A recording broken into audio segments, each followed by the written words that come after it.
Samedi 10 septembre 2021, mesdames et messieurs, bonjour et merci de votre fidélité sans cesse grandissante à RTI 1. Le président de la République, Alassane Ouattara, a dirigé hier jeudi une réunion du Conseil national de sécurité, le CNS. Plusieurs mesures ont été prises et le point de la situation sécuritaire générale a été fait. Le gouvernement s'est aussi penché sur l'évolution de la pandémie de Covid-19 dans notre pays et du déroulement de la campagne de vaccination. Autre sujet abordé, la lutte contre l'orpaillage clandestin dans notre pays. Le ministère de la Santé, de l'Hygiène publique et de la couverture maladie universelle a annoncé la mixité des vaccins AstraZeneca et Pfizer. Il s'agit entre autres de permettre aux 500 000 personnes en attente de leur deuxième dose de se faire vacciner. Une option scientifiquement possible pour les deux types de vaccins, pour les vaccins de deux types. L'éclairage de Salimatou Dia. L'annonce a été faite ce mercredi par le comité de veille sanitaire. Dès ce jeudi 9 septembre, c'est la mixité des doses AstraZeneca et Pfizer. 500 000 personnes étaient en attente de leur deuxième dose. Comme vous le savez, nous sommes à tension de doses d'AstraZeneca sur le marché mondial et il a été acté par le ministère de la Santé et de l'Hygiène publique, par le gouvernement ivoirien, de la mixité des doses en fonction des données scientifiques que nous avons et de la conservation de l'efficacité lorsqu'on ferait deux doses avec des vaccins différents. Cette mixité de doses veut dire que pour les personnes qui ont reçu le vaccin AstraZeneca, elles pourront recevoir une dose de Pfizer. Et cette extension de dose entre 6 et 8 semaines permettrait d'atteindre un meilleur taux d'anticorps avant de faire la seconde dose pour une protection durable. De nouvelles stratégies ont été mises en place pour améliorer l'offre vaccinale, notamment l'allongement de la durée d'ouverture des sites de vaccination. Nous avons constaté qu'il y avait un retard à l'ouverture des sites et les sites de vaccination seront ouverts à 8 h et fermeront à 18 h. Il faut que toute personne qui désire se faire vacciner ait l'opportunité de se faire vacciner. Les sites de prise en charge dédiés aux cas positifs sont saturés avec un taux d'occupation des lits de 95%, voire 100% sur certains sites. Pour pallier cette situation, nous allons ouvrir le site d'Anyama, un site de 145 lits, et le ministère de la Santé et de l'Hygiène publique, de la couverture maladie universelle, va aussi étendre l'offre de prise en charge dans les structures périphériques, c'est-à-dire dans les hôpitaux généraux de Koumassi, Marcory, Port-Boué, Abobogar, Bingerville, Adjamé, en offrant 3 par hôpital en 2 et 3 lits d'isolement. On mettra les capacités d'oxygénation et de prise en charge. La priorité pour cette maladie, c'est l'oxygène. Les populations sont à nouveau invitées à respecter les mesures barrières. Et je rappelle que nous sommes bel et bien vendredi et non samedi. La consultation virtuelle de la Commission de l'Union africaine sur la nutrition s'est tenue à Abidjan. L'État de Côte d'Ivoire et ses partenaires veulent contribuer à l'élaboration du plan d'action pour l'inscription de la thématique nutrition au sommet 2022 de l'Union africaine. Cette consultation, supervisée par la présidence de la République à travers le ministère des Affaires étrangères, participe également à l'amélioration du statut nutritionnel de population. On regarde le reportage de Jean-Marc Adjadji. Un plan d'action à élaborer sur la nutrition pour le futur 35e sommet de l'Union africaine. L'État de Côte d'Ivoire s'y attelle, à l'instar des 54 autres pays africains, à l'occasion de cette rencontre virtuelle. Objectif de cette consultation de l'Union africaine, UA, concevoir un nouveau plaidoyer afin de réduire de 40% la crise de la malnutrition en Afrique. La prévalence du retard de croissance est de 20% en Côte d'Ivoire. Face à cela, le gouvernement ivoirien veut amener plus de 50% de la population à adopter des actions essentielles en nutrition. À travers ces engagements, la Côte d'Ivoire se veut le leader africain pour la nutrition. Les bilans qui ont été faits au niveau mondial pour l'Afrique, c'est pas beau. C'est pas beau, c'est pas beau. Et nous sommes pays africains. Nous, la Côte d'Ivoire, nous sommes aussi pays africains. C'est vrai que nous faisons des efforts. Le président de la République s'est engagé, il est champion. Champion pour l'Afrique, champion au niveau mondial. Même pour le mouvement SUN, nous participons au plaidoyer mondial. Alors encore plus, nous devons participer au plaidoyer continental. Le gouvernement ivoirien conduit le processus d'endossement par l'Union africaine du Centre d'excellence régional contre la faim et la nutrition, le CERFAM, créé en 2019 en collaboration avec le Programme alimentaire mondial.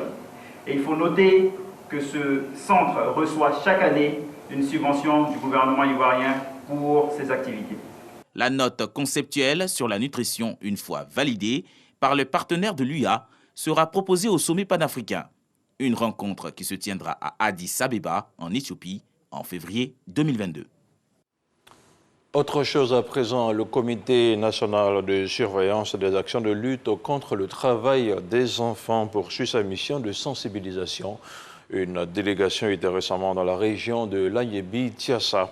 Il s'agissait pour elle de communiquer sur la nécessité d'extraire les enfants des travaux champêtres en regardant le compte-rendu de Mahama Traoré. C'est la fin des vacances scolaires, mais le CNS, Comité national de surveillance des actions de lutte contre le travail des enfants, ne baisse pas la garde, surtout en zone de production cacaoyère, comme ici dans la région de Lagnébi-Tiassa.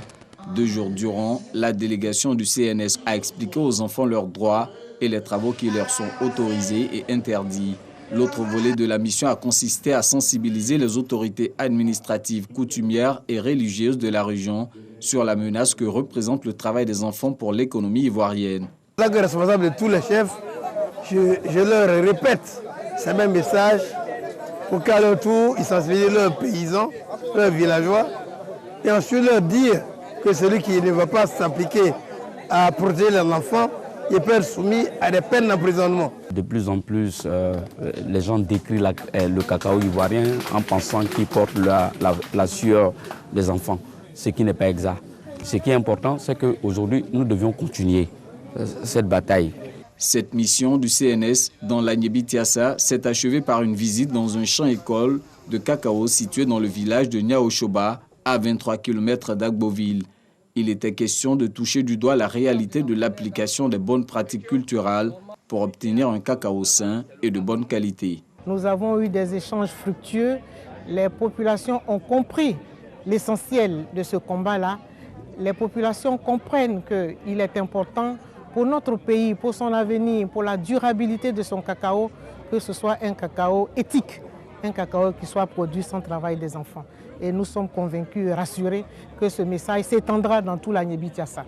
Tout le long de cette mission, Patricia Sylvie Yao, au nom de la première dame Dominique Ouattara, présidente du CNS, expliquait aux populations les actions entreprises par le gouvernement ivoirien pour éradiquer le travail des enfants.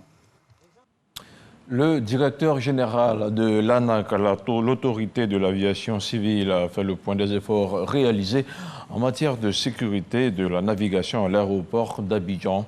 Si l'aéroport Félix Houphouët-Boigny de Port-Bouët respecte les standards internationaux, des travaux d'extension sont néanmoins nécessaires afin de faire face au rebond du trafic prévu dans 2 ans.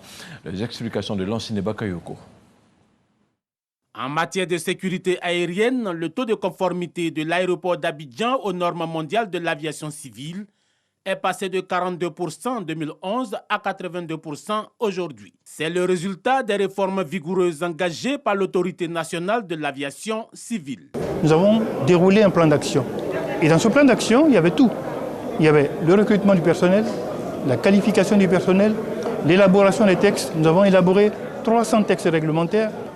La mise en place d'un dispositif qui permette d'améliorer la sûreté de l'aéroport.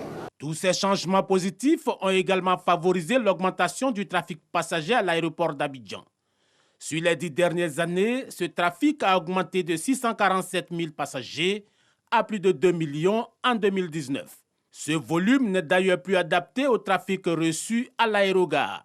Des travaux sont donc nécessaires. Les statisticiens prévoient que nous retrouvions notre niveau de 2019 en 2023.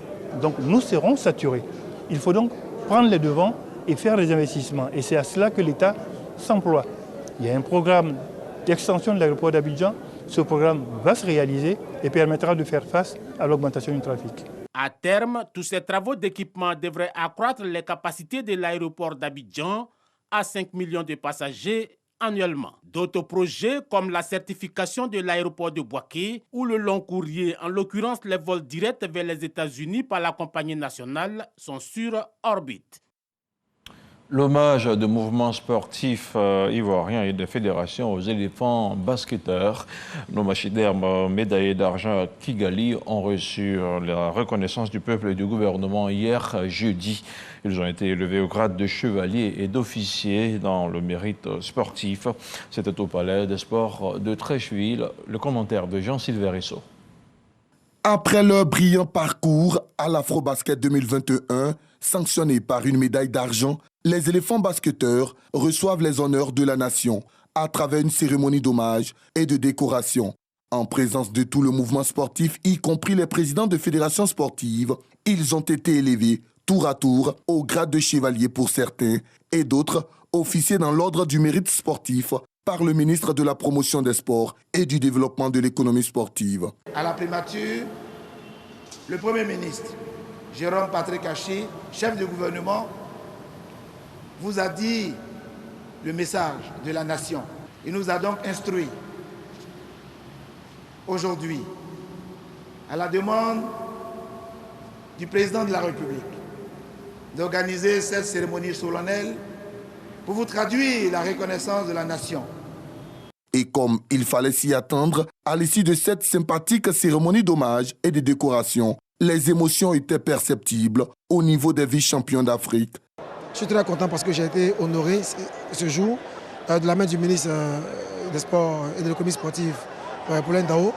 Donc c'est une fierté pour moi. Cette décoration, elle est symboliquement très importante pour nous. C'est plus important que tout l'or du monde. Autre temps fort de ce moment historique, les pachydermes ont remis le maillot du ministre Paulin-Claude Dao, suivi de quelques lancers francs en symbiose avec ses protégés. Et le moins que l'on puisse dire, les héros de Kigali peuvent avoir le sentiment du devoir accompli en attendant la première phase des éliminatoires de la Coupe du Monde 2023 qui se disputera du 22 novembre 2021. Mais bien avant ces échéances, la Côte d'Ivoire sera à l'honneur à l'Afro-Basket Dame 2021 à Yaoundé au Cameroun du 18 au 26 septembre, dont le passage de témoins s'est fait entre les vice-champions d'Afrique et les dames. Et dans l'actualité hors de genoux, initialement prévue hier jeudi, c'est finalement ce vendredi que la mission de la CEDEAO se rendra à Conakry. Elle devrait comprendre plusieurs ministres des Affaires étrangères de la sous-région, notamment du Ghana, du Togo, du Burkina Faso et du Nigeria, ainsi que le président de la commission de la CEDEAO, Jean-Claude Cassibrou. La délégation devrait rencontrer les nouvelles autorités du CNRD, le Comité national pour le rassemblement et le développement, avec à sa tête le colonel Mamadi Doumbouya, et s'enquérir de ses intentions. La mission devrait aussi insister sur le sort du président Alpha Condé. L'ex-président guinéen n'est pas apparu en public depuis les photos qui ont circulé dimanche dernier lors de son arrestation. Et puis au Mali, le Premier ministre Choguel Kokala Maïga était devant les diplomates étrangers. Il leur a partagé sa vision. Choguel Maïga a clairement indiqué que la priorité de son gouvernement est d'abord l'organisation des assises nationales. Selon lui, ces rencontres vont commencer à la base pendant quelques semaines avant une grande réunion de toutes les forces vives de la nation à Bamako, le tout sans préciser de date pour son plan. Certains poids lourds de la politique malienne ont déjà annoncé qu'ils ne participeront pas à ces assises nationales. Ils estiment que la priorité pour l'équipe de Choguel Kokala Maïga est l'organisation des élections prévues fin février 2022. Et voilà, c'est tout pour ce 6h30. Restez sur RTI 1 à 13h. Hamza Diaby sera chez vous pour l'édition de la mi-journée. Quant à moi, je vous dis demain, 6h30.